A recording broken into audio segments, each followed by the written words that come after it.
Oke, kita lanjut di video pembelajaran kedua ya. Jadi kalau video pembelajaran pertama, kalian sudah belajar terkait definisi dari transformasi Laplace dari beberapa fungsi dasar begitu ya.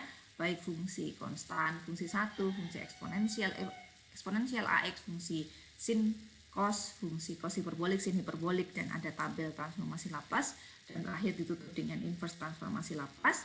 Untuk video pembelajaran kedua, kita akan mempelajari terkait konvolusi dan fungsi tanggal 1. Bu, konvolusi itu apa? Jadi konvolusi itu kita definisikan sebetulnya sifatnya seperti perkalian begitu. Tetapi tidak perkalian, bukan operator perkalian yang kita tahu selama ini. Jadi kita simbolkan dengan fungsi X, fungsi bintang di sini, di mana fungsi konvolusi atau bintang itu definisikan seperti berikut gitu ya. Jadi integral dari 0 sampai T hingga ft gx min t dt. Jadi bukan ft dikali gt, tapi ft dikali gx min t. Jadi posisi dari gx dan fx ini juga menentukan. Kalau gx yang belakang berarti g-nya yang x min t. Kalau f-nya di belakang g dikali fx, maka yang belakang yang x min t adalah fungsi f-nya begitu ya.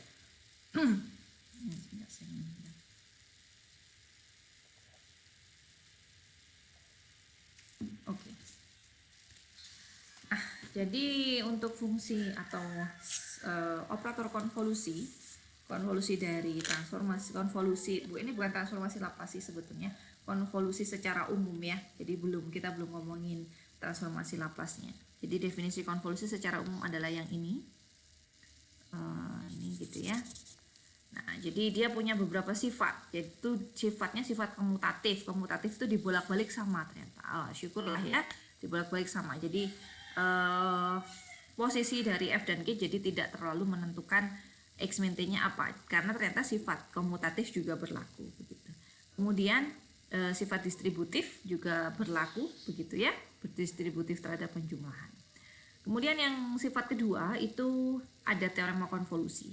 Kalau ini baru kaitannya dengan transformasi Laplace ya. Kalau transformasi Laplace dari f kecil adalah f besar S, transformasi Laplace dari G kecil adalah G besar S, maka transformasi Laplace dari konvolusi FG itu perkalian dari transformasi Laplace F dikali transformasi Laplace G. Dimana kita tahu transformasi Laplace F adalah F besar, transformasi Laplace G adalah G besar. Artinya kalau saya punya fungsi konvolusi, kalau saya transformasikan jadi perkalian dua fungsi.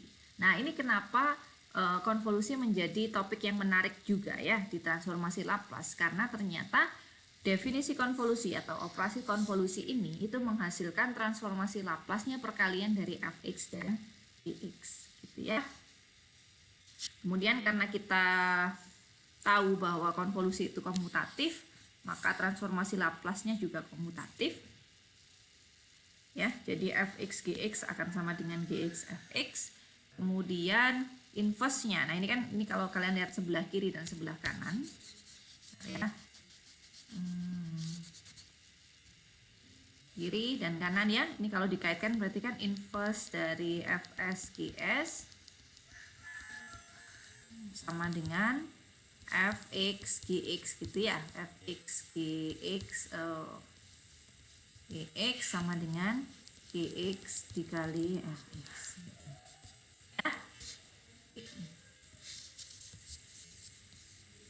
Nah, ini adalah pembuktian sifat konvolusi.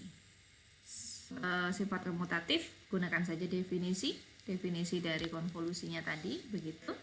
Kemudian kita bisa lakukan pemisalan ya, integral substitusi sebetulnya.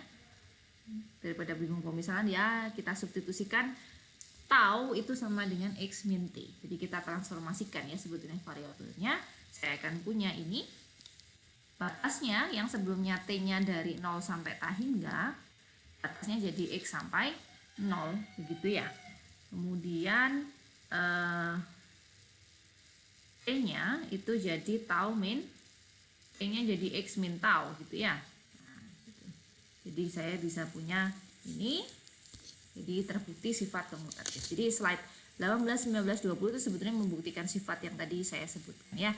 Nah, ini distributif terhadap penjumlahan. Terbukti ya. Kemudian ini sebenarnya kalian bisa baca singkat ya. Ini sebenarnya membuktikan sifat-sifat. Jadi lebih yakin bahwa sifat-sifat yang tadi betul begitu ya. Jangan sampai orang matematik seperti orang teknik. Kalau orang teknik itu memang tinggal menggunakan saja sifatnya, tetapi karena kita orang matematik, kita mengembangkan ilmu matematiknya, kita harus tahu reasonnya, kenapa bisa sifat itu benar enggak, terbukti enggak gitu ya. Yang kadang memang sifat atau gaya dari keilmuan kita itu membuat kita ke bawah ya. Jadi di kehidupan tuh kadang kalau orang matematik kalau belum terbukti dia nggak akan percaya begitu. Nah, ini bukti-bukti ini saya berikan agar kalian percaya bahwa sifat-sifat dari konvolusi tadi itu benar, begitu ya. Oke, ini fungsi tangga satuan. Ada fungsi tangga satuan itu 0 sampai 1. Jadi kalau diplot, nah ini di 0 gitu ya. Ini di 0, ini sumbu X, maka dia di 0 itu X kurang dari 0 nilainya 0. Saya ganti merah kuning gitu ya. Ini nilainya 0, sedangkan X lebih dari sama dengan 0, jadi ini bolong di situ, yang ini tutup gitu ya, nilainya 1. Nah, ini kita sebut sebagai, ini kan fungsi tangga ya, tetapi karena nilainya 1 untuk X positif gitu ya, dan lainnya 0, maka kita sebut fungsi tangga ini sebagai fungsi tangga satuan. Begitu. Kemudian, yang hijau itu definisi fungsi tangga tergeser.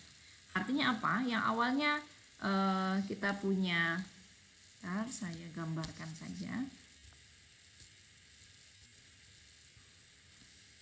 Begini kan, saya punya 0 di sini, X. Nah, fungsi tangga satuan kita pada awalnya itu yang ini gitu ya, yang atas. Tetapi kalau saya geser C satuan, katakan C-nya C positif, maka kalau dia kurang dari C dia nilainya 0, sedangkan kalau ini bolong ya, sedangkan C X lebih dari sama dengan C nilainya 1. Ya, jadi digeser sejauh C. Kalau C-nya positif geser ke kanan, kalau C-nya negatif berikan geser ke kiri. Begitu ya. Kemudian translasi. Nah, kalau saya punya fungsi tangga satuan UX min C dan ada fungsi sembarang Fx min C, maka definisi fungsinya adalah jadi seperti ini. Ya. Jadi, kalau tadi jadi 1, ini kalau tergeser, ini misalkan fungsinya ini, misalkan fungsinya saya punya begini begitu ya. Kok jelek kali ya ini. Fungsinya begini. Oke, maka kalau saya geser, saya translasikan fungsi ini terhadap tangga satuan, itu saya akan punya dia ke C di sini.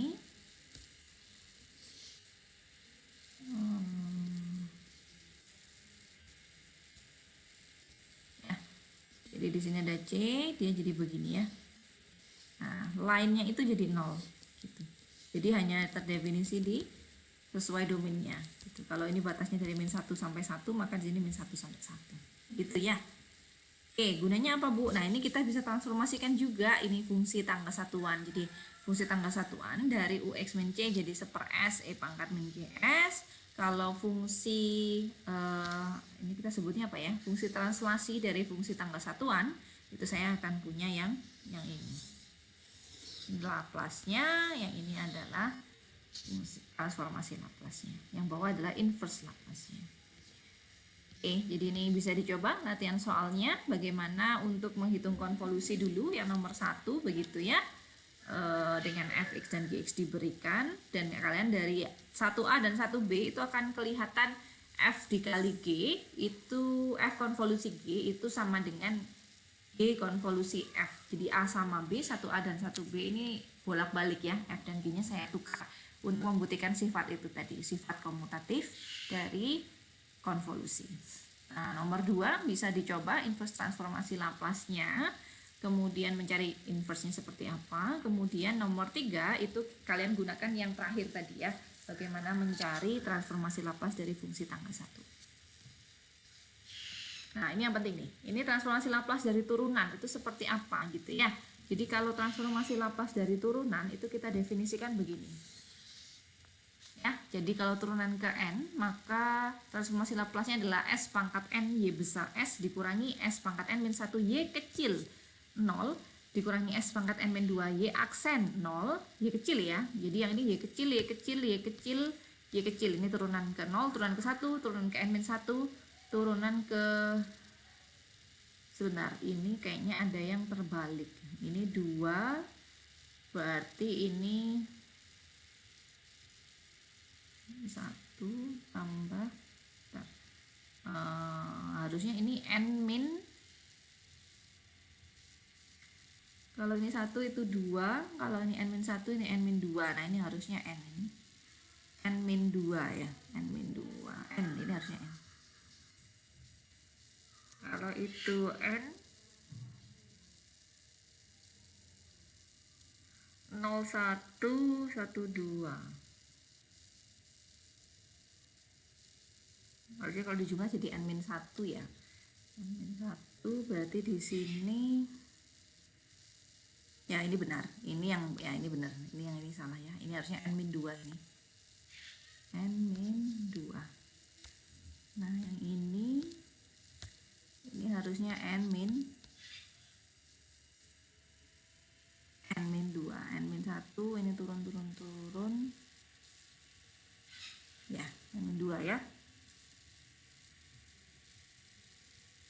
Enggak, ini harusnya n. Nah, n ya.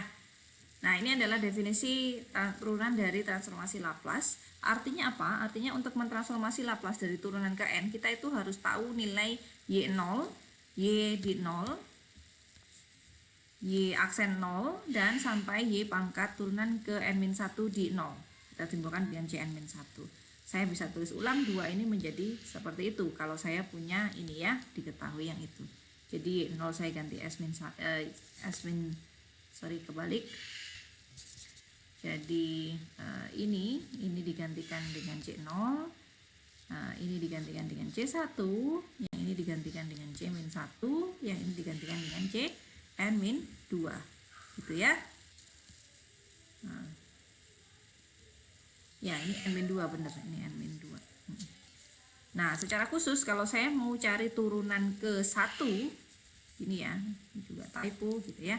Jadi ini harusnya adalah Laplace dari dy per dx begitu.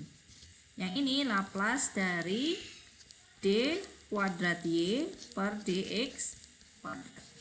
Ya, dapatnya itu dan itu.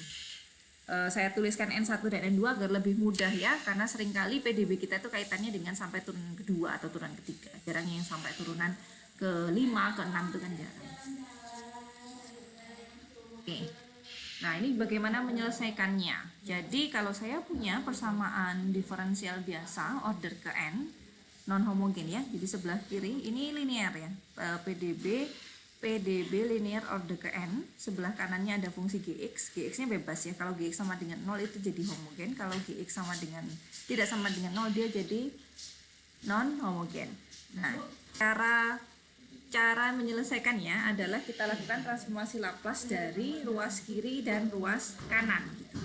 Kalian tadi sudah tahu bagaimana mentransformasikan turunan ya, turunan ke n sampai turunan ke n tadi sudah saya berikan di slide sebelumnya persis di slide 24, dan bagaimana mentransformasikan fungsi gx. Jadi cara menyelesaikannya adalah transformasikan ruas kiri dan kanan, kemudian kamu cari formula ys secara eksplisit, kemudian kita cari inverse dari y besar s yang tidak lain adalah yx, di mana yx adalah fungsi yang kita ingin cari tahu ya.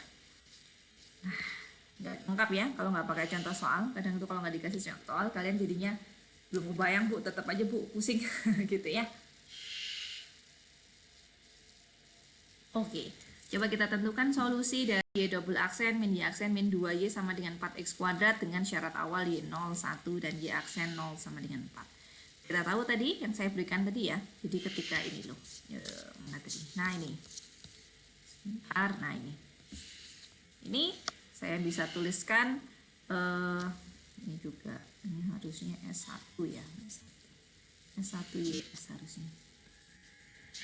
Nah, saya akan punya mana tadi? Ini ya. Jadi transformasi Laplace dari y aksen adalah s y besar s min 1. 1 dapat dari mana? 1 dapat dari y 0-nya. Transformasi Laplace y double aksen turunan keduanya adalah s kuadrat ys min s min 1. Kenapa dia min s? Karena y 0-nya adalah 1, min c 0 ya. Min c 0 ini kan dapatnya gini, s ys min c 0.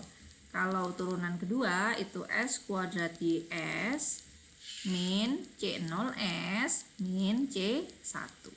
Karena C0-nya 1 dan C1-nya 4, maka saya bisa dapatkan itu ya. Ini saya hapus saja biar kelihatan. Seperti itu ya. Kita tinggal substitusikan transformasi Laplace dari Y double aksen itu, transformasi Laplace dari Y aksen ini, transformasi Laplace dari 2Y itu, begitu ya. Sedangkan transformasi Laplace dari X kuadrat adalah 8 per S pangkat 3 ya. Ini cek aja di tabel transformasi Laplace. Kemudian ini bisa kita selesaikan terhadap YS ya. Jadi yang di sini saya bisa buatkan Y besar S sama dengan apa? Y besar S sama dengan itu, dimana kalau ini saya inverse-kan kembali, saya bisa dapat YX nya itu ya. Apa tadi di video pembelajaran pertama saya minta Anda untuk mencoba transformasi Laplace dari beberapa fungsi di latihan soal ya, dan mencoba inverse transformasi Laplace dari fungsi fs yang sudah diberikan, karena kita akan gunakan untuk mencari solusi dari PDB yang diberikan ya.